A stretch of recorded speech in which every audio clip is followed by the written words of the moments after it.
Hi, it's Laura with No Other Name, and just recently I had the opportunity to go to Mumbai, India on a mission trip, and it's one of the most populated cities in the world. I was just blown away by just the sheer mass of humanity that is there.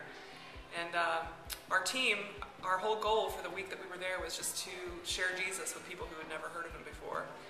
And one of the stories has just sort of come to mean a lot to me, especially here lately. The last day that we were in the city, we met a woman named Mila. I was on a team with 2 other women and a translator. And we just sat in her home and talked with her for about 2 hours and learned all about her history. And she had been raised a Muslim and now had been married to a Hindu man for several years.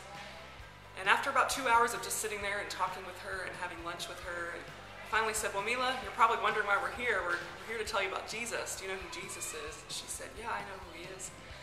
I said, "Well, what do you know about him?" And she said, "Well, I know that when you're a Muslim, you have to do all the rituals and the cleansings and the prayers, and you never really know where you stand with God. When you're a Hindu, you have all these hundreds of gods, and you never really know which one to pray to. But I think that if Jesus is your God, he's the only God you need." And we were sort of stunned that she had spoken that. And I said, "Well, Mila, that's the truth. And she's not a follower of Jesus, at least not yet. I think maybe one day she will be."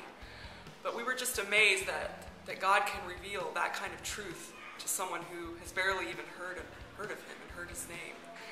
And it's true, we do serve the only God that we need, the only God that is alive, the only God that hears and answers prayer.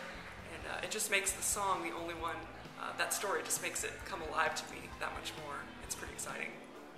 And it's your grace I'm